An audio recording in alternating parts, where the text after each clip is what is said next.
اعوذ باللہ من الشیطان الرجیم بسم اللہ الرحمن الرحیم وبہ نستعین وہو خیر ناصر ومعین اللہم صلی علی محمد وعلی محمد وإن کان ثانیہ فنقول. ثانی سے مراد یہ ہے کہ آغا صاحب تخیر کہاں پر ہے؟ واقع میں. کہہ رہے واقع میں جو تخیر ہے وہ بھی صحیح نہیں ہے، نہ حجیت میں تخیر صحیح ہے نہ واقع میں تخیر صحیح ہے. اس کی بنیادی وجہ ہے کہ ممکن ہے کہ یہ دونوں دلیل واقع میں صحیح نہ ہو، اور اگر بالفرض ایک دلیل اگر صحیح ہو بھی تب بھی معنی نہیں رکھتی یہ بات کہ آپ کہیں کہ واقع میں ایک دلیل صحیح اور ایک غلط ہے اور ہم تخیر دے رہے ہیں. ہو سکتا ہے دونوں بھی غلط ہو، لیکن فرض کریں ایک صحیح بھی ہو، پھر بھی یہ بات صحیح نہیں ہے کہ آپ کہیں کہ واقع میں ایک چیز صحیح ہے اور ایک غلط ہے اور ہم تخیر دے رہے ہیں آپ کو. یہ کیا بات ہے؟ یعنی جو صحیح اس کو لینا، یہ کیا بات ہے کہ جو صحیح اور ایک غلط ہے اور ہم تخیر دے رہے ہیں؟ ہو سکتا ہے آپ نے غلط والے کو چوز کر لیا. تو یہ ہاں تو واقع میں تخیر کوئی معنی نہیں رکھتی. اولا لا یصح ان یفرض التخیر عقلا، ایک قید لگا دیں، لا یصح ان یفرض التخیر من جہت الواقع، واقع کی جہت سے تخیر فرض نہیں کی جا سکتی. کیوں؟ الا اذا علم باصابت احدہما للواقع، مگر یہ کہ قطع ہو جائے کہ کوئی ایک واقع سے اصابت کر جائے، کوئی ایک واقع میں اصابت کر جائے. ولیکن لیس ذلک امرا لازما فی الحجیتین المتعارضتین، لیکن یہ امر لازم نہیں ہے. دو حجیت جو ایک دوسرے سے تعارض کر رہی ہے اس میں سے ایک حقیقتاً اور واقعاً صحیح ہو، یہ ضروری نہیں ہے، کیونکہ ممکن ہے دونوں غلط ہو، ممکن ہے دونوں خبر واحد غلط ہو.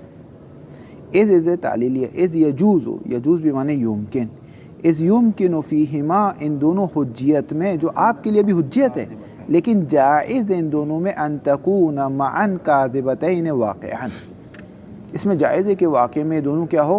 کاذب ہو. آپ کے لیے حجیت ہے لیکن واقع میں کیا ہو؟ غلط ہو. وَإِنَّمَا اللَّازِمُ فِيهِمَا مِنْ جَهَةِ التَّعَارُضِ هُوَ الْعِلْمُ بِكِذْبِ إِحْدَاهُمَا لَا الْعِلْمُ بِمُطَابِقَةِ إِحْدَاهُمَا لِلْوَاقِعِ. تعارض کے نتیجے میں ہمیں جس چیز کا علم ہوتا ہے، ہم حضرت عباس کی قسم کھا سکتے ہیں، وہ یہ کھا سکتے ہیں کہ ان دو میں سے ایک جو ہمارے لیے جھوٹی ہے، جیسے حجیت. یعنی ہم یہ کہہ سکتے ہیں، یہ نہیں ہو سکتا شارع ہم سے کہے کہ نماز جمعہ پڑھو بھی اور یہ کہے نماز جمعہ حرام ہے اور یہ کہے نماز جمعہ واجب ہے، یہ نہیں ہو سکتا. تو جیسے حجیت تو ایک غلط ہے، یعنی دونوں حجت نہیں ہو سکتی بالفعل ہمارے اوپر، ورنہ تکلیف بما یطاق لازم آئے گا. دونوں بالفعل حجیت نہیں ہو سکتی، لیکن یہ نکالنا کہ دونوں میں سے واقع میں بھی ایک، یہ نہیں ہو سکتا دونوں جھوٹی ہو. وَإِنَّمَا اللَّازِمُ فِيهِمَا، یہ دو دلیلیں جو آپس میں تعارض کرتی ہیں اس میں سے لازم قطعی کیا یہ ہے؟ من جہت تعارض ہے، جب تعارض کرتی ہے اس میں سے لازم یہ نکلتا ہے، هو العلم، آپ کو یقین ہو جاتا ہے، بِكِذْبِ إِحْدَاهُمَا، کہ ان میں سے ایک جھوٹی ہے. لَلْعِلْمُ بِمُطَابِقَةِ إِحْدَاهُمَا لِلْوَاقِعِ، اس کا علم نہیں ہوتا کہ واقع میں ایک سچی ہے، کیونکہ وہ ممکن ہے واقع میں دونوں جھوٹی ہو، لیکن یہ تو یقین ہو جاتا ہے کہ ایک یقیناً جو ہے نا وہ جھوٹی ہے، ایک یقیناً غلط ہے، کیونکہ دونوں دلیل شارع کی جانب سے صادر نہیں ہو سکتی. وَلَہَذَا، پس اس بنا پر فَلَيْسَ الْوَاقِعُ مُحْرِزًا فِي إِحْدَاهُمَا، واقع کسی بھی ایک دلیل میں محرز نہیں ہوا، ثابت نہیں ہوا. حَتَّى يَجِبَ التَّخِيرُ بَيْنَهُمَا مِنْ أَجْلِ، تاکہ آپ یہ کہیں کہ واقع میں ایک تو صحیح ہے نا تو تخیر ہو. بابا ہو سکتا ہے ایک بھی صحیح نہ ہو، اور بالفرض ایک بھی صحیح ہو تب بھی تخیر معنی نہ دار ہے. صحیح اور غلط کے درمیان تو تخیر معنی نہ دار ہے، تخیر صحیح اور غلط کے درمیان معنی نہ دار ہے، تخیر دو صحیح کے درمیان وہ رکھتی. وثانیاً، کہہ رہے ہیں آپ اپنی بات سے اور نہیں جا رہے ہیں، علی تقدیر حصول العلم باصابت احدہما غیر المعین للواقع. ثانیاً علی تقدیر، بالفرض تسلیم کر لیتے ہیں، علی حصول، تقدیر حصول العلم، آپ کو یقین آ جائے کس چیز پر؟ باصابت احدہما غیر المعین للواقع، کہ ان دونوں میں سے غیر معین، کیونکہ ہمیں نہیں معلوم، لیکن ایک معلوم ہے کہ ان میں سے کوئی ایک غیر معین حقیقت میں واقع میں ہے، فرض کر لیں. فإنہ أيضا لا وجہ للتخیر بینہم، پھر بھی کوئی معنی نہیں رکھتی تخیر، تخیر صحیح اور غلط کے درمیان نہیں ہوتی. اذ لا وجہ للتخیر بین الواقع وغیر الواقع، اگر ایک حقیقت میں واقع میں ہے اور وہ آپ کو نہیں پتا کون سی ہے تو آپ کہتے ہیں ٹھیک ہے دونوں میں سے کوئی ایک لے لو. بھائی کیسے ایک لے لیں؟ ہو سکتا ہے جو آپ نے لیے وہ واقع نہ ہو. تو واقع اور غیر واقع اور حق اور باطل کے درمیان تخیر کوئی معنی نہیں رکھتی. اذ لا وجہ لتخیر بین الواقع وغیرہ وہذا واضح ہو گئی. بس یہ کہ تخیر ہم واقع میں دیں تو ہو سکتا ہے دونوں باطل ہو، دونوں حدیث وہ ہو غلط ہو، واقع میں کاذب ہو، یا حد اقل ایک تو کاذب ہے، تو دونوں صورت میں تخیر مانا واضح ہیں. جی تساقط. وغایت ما یقال، غایت ما یقال، زیادہ سادہ آپ یہ کہہ سکتے ہیں کہ اگر آپ کو یقین ہو گیا کہ ان دو دلیل میں سے ایک یقیناً واقع میں موجود ہے تو پھر اجمالی طور پر علم اجمالی کا قاعدہ چلے گا. آپ دو دلیلوں کے ساتھ ایسا برتاؤ کریں گے کہ علم اجمالی کا قانون چلے، کیونکہ آپ کو معلوم ہے کہ ان دو میں سے ایک صحیح ہے. جیسے آپ کو معلوم ہے کہ دو گلاس میں سے ایک شراب ہے، تو کیسے علم اجمالی کا قانون چلے گا. اس طرح اگر دو دلیلیں جو ایک دوسرے کو کاذب قرار دیتی ہے، اس میں اگر آپ کو یقین ہو جائے کہ ایک یقیناً واقع میں سچی ہے، تو ان دونوں میں علم اجمالی کا قانون چلے گا اور یہ ہماری بحث سے ختم ہے. یہ اس سے ہماری کوئی بحث نہیں، ہماری بحث تخیر اور تساقط میں.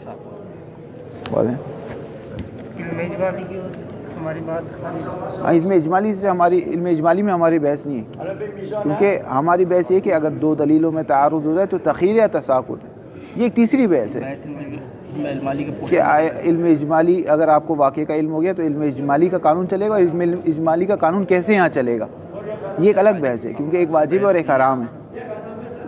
اس میں بعض افراد یوں کہتے ہیں کہ اس طریقے سے چلے گا کہ آپ کبھی بھی واقع کی مخالفت قطعی نہ کریں. یعنی اگر آپ کو ایک دلیل کہتی ہے کہ جمعہ واجب ہے اور ایک دلیل کہتی ہے جمعہ حرام ہے، تو مخالفت واقع قطعی کیسے ہوگی اس میں؟ کہ ایک بار آپ جمعہ پڑھیں اور ایک بار آپ چھوڑ دیں. اگر آپ جمعہ پڑھتے ہیں تو پھر پوری زندگی پڑھیں، اور چھوڑتے تو پوری زندگی چھوڑیں. بات سمجھ میں آ رہی؟ کیونکہ اگر آپ نے ایک جمعہ پڑھ لیا ایک بار اور ایک بار جمعہ چھوڑ دیا تو دو صورت سے خارج نہیں تھا، واقع میں یا واجب تھی یا حرام تھی. تو اگر واجب تھی تو آپ نے ایک بار چھوڑ دیا، اور حرام تھی تو ایک بار آپ نے پڑھ لیا. لیکن اگر آپ نے پوری زندگی جمعہ پڑھا تو آپ یقین سے نہیں کہہ سکتے میں نے واقع کی مخالفت کی، کیونکہ ہو سکتا ہے واقع میں واجب ہو. اور اگر آپ نے پوری زندگی جمعہ چھوڑ دیا تب آپ یقین سے نہیں کہہ سکتے میں نے واقع کی مخالفت کی، کیونکہ ہو سکتا ہے واقع میں حرام ہو. لیکن اگر ایک بار پڑھا اور ایک بار چھوڑا تو آپ نے واقع کی مخالفت کی، 100% کی آپ نے، کیونکہ واقع میں جو کچھ بھی ہو آپ نے مخالفت کر. بس بعض افراد ایک بار تو ہم نے جب پڑھ لی تو ممکن ہے واقعیت میں ہو تو وہ تو ہو گیا، واقعیت میں پڑھ لی نا، واقع میں مخالفت کہاں ہوئی؟ واقع میں واجب ہے جمعہ یا حرام ہے. ایک جمعہ آپ نے پڑھ لیا، مسجد چلے گئے بڑے جوش و خروش میں، اگلا جمعہ چھوڑ دیا. تو اگر واقع میں واجب تھا تو آپ نے ایک بار چھوڑ دیا، اگر واقع میں حرام تھا تو آپ نے پڑھ لیا. تو آپ قسم کھا کے کہہ سکتے ہیں میں نے واقع کی مخالفت کی، بس علم اجمالی کو آپ نے خراب کر دیا. لیکن اگر آپ نے پوری زندگی سارے جمعے پڑھے تو آپ قسم کھا کے کہہ سکتے ہیں آپ نے واقع کی مخالفت کی. ممکن ہے حرام ہو، ممکن ہے نا، یقینی نہیں ہے، یقینی نہیں ہے، لیکن اس میں یقینی ہے اگر ایک چھوڑا اور ایک پڑھ لیا. اسی لیے بعض افراد کہتے ہیں اس میں جو علم اجمالی ہے نا وہ اس طریقے سے کہ اگر آپ نے ایک کام شروع کیا تو پھر آخر تک وہی کرو، اس کو چینج نہ کرو. یقین کو خراب نہ کرو. یقین نہیں ہے آپ کو، یقین نہیں ہے، لیکن آپ یہ یقین سے کہہ نہیں سکتے. ہاں آپ یہ کہہ سکتے ہیں کہ بھائی میں 50% پہ ہو سکتا ہے کہ یہ میں نے غلط کیا، لیکن ایک بار چھوڑ دیا تو آپ یقین سے کیا. یہ ایک طریقہ ہے واجب اور حرام میں علم اجمالی کو چلانے کا. نہیں سمجھ میں آیا نہیں؟